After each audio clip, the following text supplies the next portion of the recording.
Today's idiom is let's get the ball rolling. This phrase means to start an activity, process, or discussion, essentially initiating a task that needs to be done. Imagine a game where the first move involves setting a ball in motion. That's the core idea. Its origin traces back to the 19th century, likely from games like billiards or bowling, where getting the ball moving officially begins the play. It's a vivid image for kicking off any endeavor. Let's look at a couple of examples where you might use this idiom. First, imagine a team leader saying, "All right, everyone, the meeting officially starts now. Let's get the ball rolling with the first agenda item." Here, the speaker is clearly prompting the group to begin the meeting's discussion. For our second example, consider a project manager stating, "We've got a lot of work ahead of us for this project. Let's get the ball rolling by assigning tasks." In this scenario, the phrase is used to suggest starting the project work by delegating responsibilities. Both examples effectively demonstrate getting the ball rolling as the act of initiating a process, emphasizing the importance of taking that initial step to move forward on any task. When you want to express a similar idea, you could also use kick things off or get the show on the road. Kick things off is very similar, often used informally to mean to start something, like a meeting or an event, with an energetic feel. Get the show on the road also means to start, or get moving, but it carries a slightly stronger sense of urgency or momentum, as if a performance or journey needs to begin promptly. These alternatives offer slightly different nuances in tone or context. To summarize, let's get the ball rolling is a fantastic idiom for initiating any activity, process, or discussion. Rooted in the visual of setting a game in motion, it clearly communicates the need to start. So, the next time you're ready to begin a project, kick off a meeting, or simply initiate a new task, don't hesitate to say, "Let's get the ball rolling." It's an encouraging and widely understood way to prompt action and move things forward effectively. I'll see you next time with another great expression. Today's idiom is "it costs an arm and a leg." This vivid phrase describes something extremely expensive, implying a significant personal sacrifice. Its origin likely traces to the early 20th century, possibly reflecting the devastating human and financial costs of war. It's a powerful phrase for exorbitant prices. Let's see it in action. First, I'd love that luxury sports car, but it costs an arm and a leg. Clearly, the car is prohibitively expensive. Second, renovating our old house ended up costing an arm and a leg, but it was worth it. This shows high cost justified by value. Both examples emphasize immense financial outlay. Other high-cost idioms include break the bank, spending all money, risking ruin, and pay through the nose, paying an unfairly high price. An arm and a leg is generally expensive. Break the bank highlights financial depletion.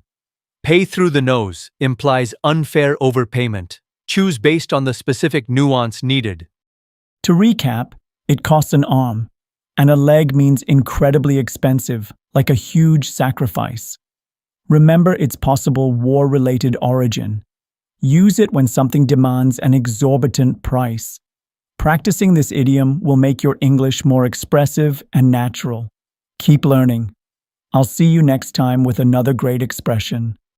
Today's idiom is "don't go through the motions." This means performing a task without genuine interest or effort. It urges true engagement.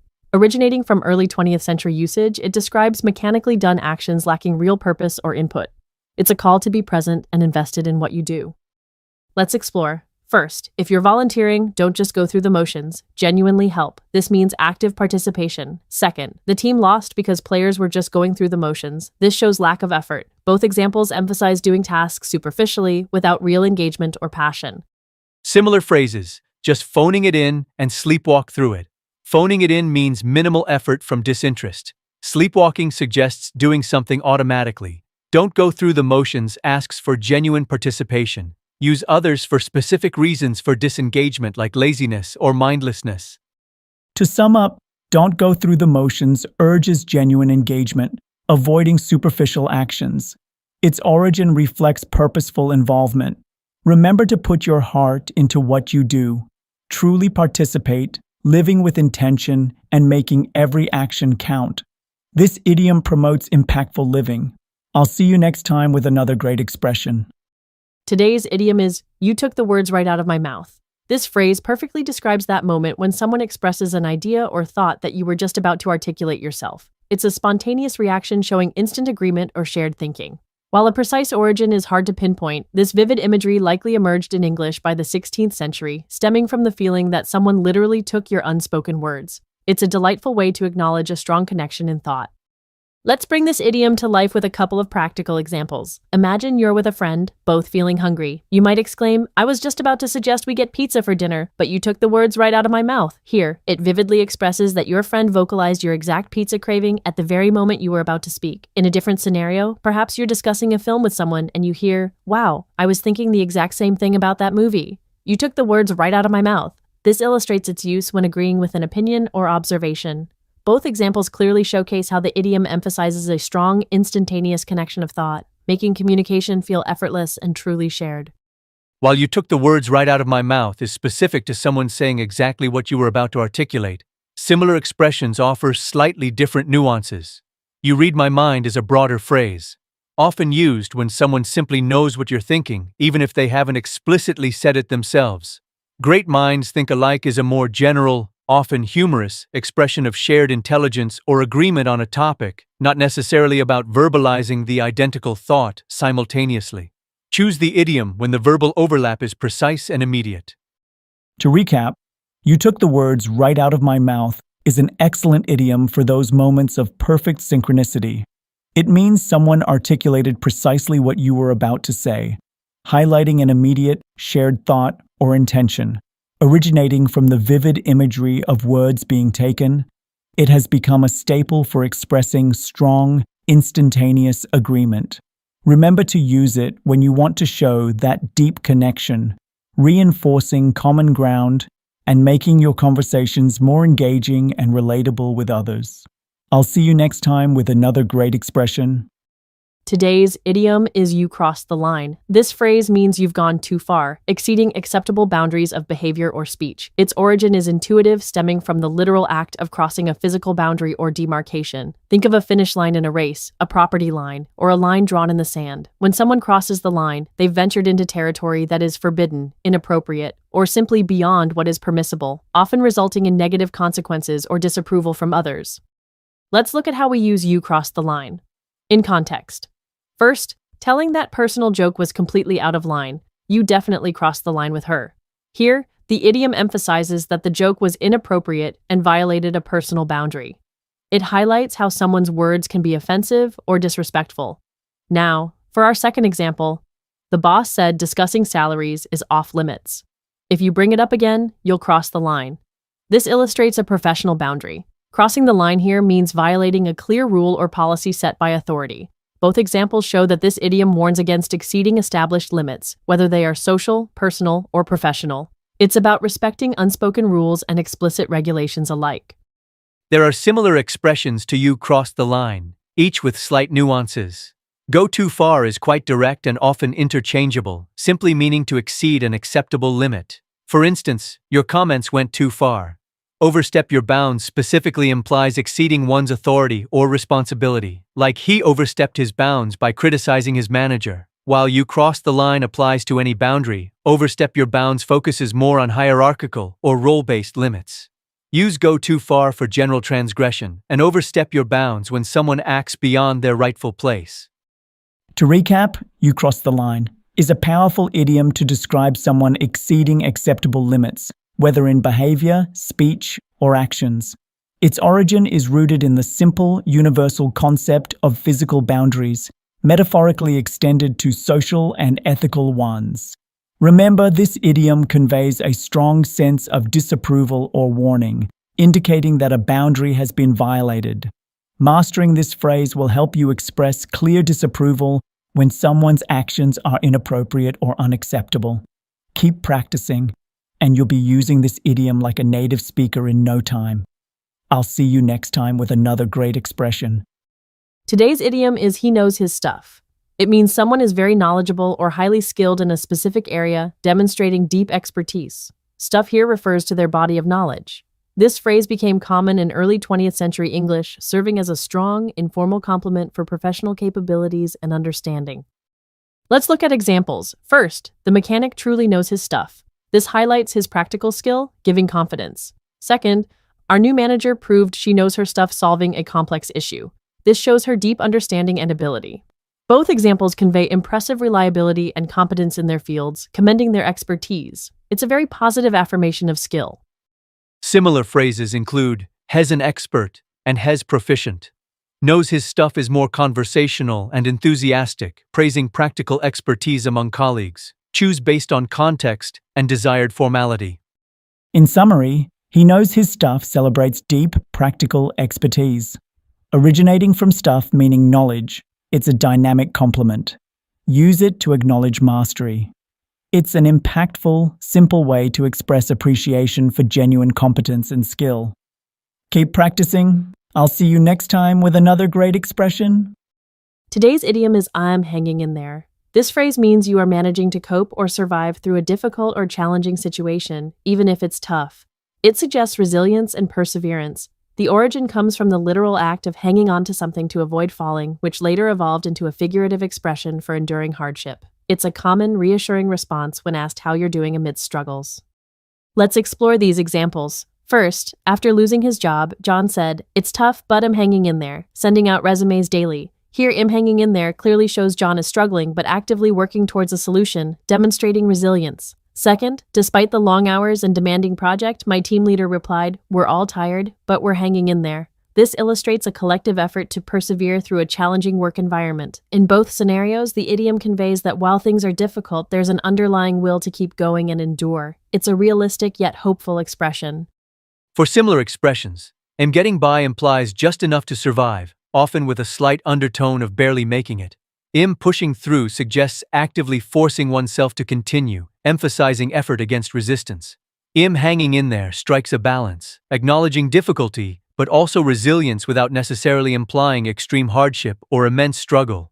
Choose getting by for minimal coping, pushing through for active effort, and hanging in there for sustained perseverance. In summary, "I'm hanging in there" is a useful idiom to convey resilience and perseverance when facing difficulties. Rooted in the idea of literally holding on, it figuratively expresses enduring tough times. Use it to communicate that you are coping and continuing despite challenges. This phrase is a common, relatable, and encouraging way to describe your state, offering a sense of quiet determination in conversation. I'll see you next time with another great expression. Today's idiom is, you need to break the habit. This means stopping an ingrained, often undesirable routine or action. The word habit comes from Latin for customary practice. Break signifies forcefully ending something established. It encourages positive behavioral change. Here are examples. My doctor told me I need to break the habit of eating junk food every night.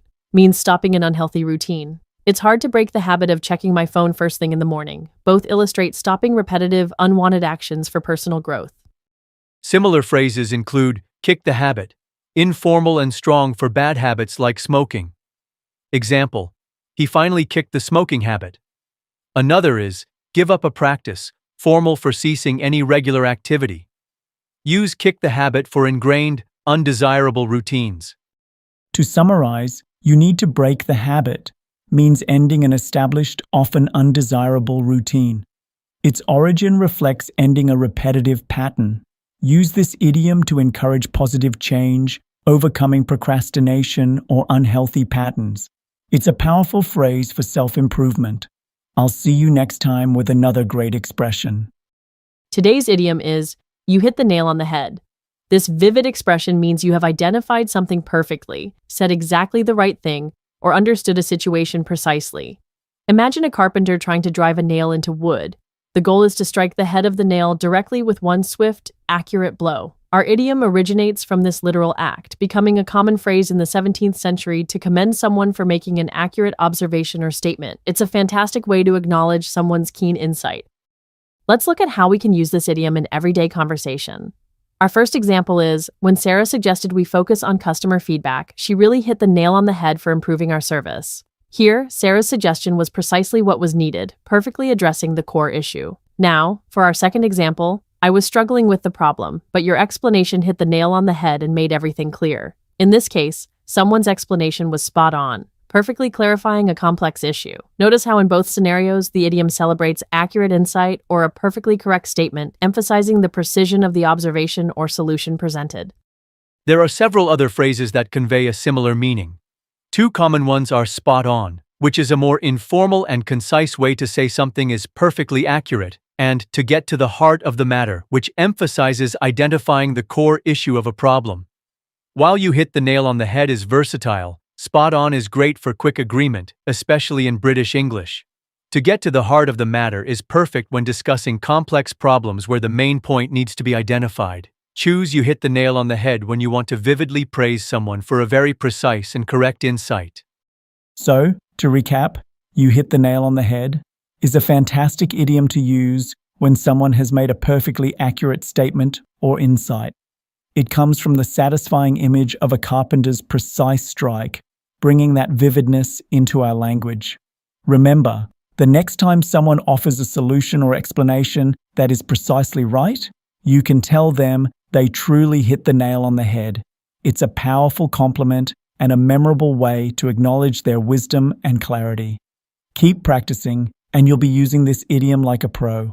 I'll see you next time with another great expression. Today's idiom is "my brain is not as good as it used to be." This phrase captures the relatable feeling when you notice your mental sharpness, memory, or overall cognitive ability isn't quite what it once was. It's a direct and honest expression of a common human experience. While it doesn't have a single dramatic origin story, its widespread use emerged from the simple, universal observation that our minds, like our bodies, change over time. It reflects how we articulate the natural processes of aging or mental fatigue. Let's look at some examples to see how this idiom is used. First, I keep forgetting where I put my keys these days. My brain is not as good as it used to be. Here, the speaker is experiencing memory lapses, attributing it to a general decline in cognitive function, possibly due to aging. It's a common, mild complaint. Now, for our second example, after that all-night study session, I feel totally drained. My brain is definitely not as good as it used to be. In this case, the idiom refers to temporary mental fatigue caused by overwork. Even when you're young, intense mental effort can make you feel less sharp, leading to this very relatable expression. Both examples highlight a perceived dip in mental performance, whether temporary or more sustained. Let's explore some similar expressions. "I'm having a senior moment" is often used for a specific, usually humorous instance of forgetfulness, implying it's due to age. It's a lighter way to admit a momentary cognitive lapse. Another similar expression is, "I'm not as sharp as I used to be." This is a direct synonym, focusing specifically on overall mental keenness and quickness. Our idiom, "my brain is not as good as it used to be," is very versatile, covering general age-related decline or temporary fogginess from fatigue or stress, making it widely applicable. To sum up, "my brain is not as good as it used to be" is a clear and direct idiom used to express a perceived decline in mental sharpness, memory, or cognitive function. It's a universally relatable sentiment, often linked to aging, stress, or fatigue, and has become a common way to acknowledge these changes. This phrase isn't just for older individuals. Anyone experiencing temporary mental fog can use it. So, next time you feel a bit less mentally agile, you'll know exactly how to articulate it with confidence. I'll see you next time with another great expression.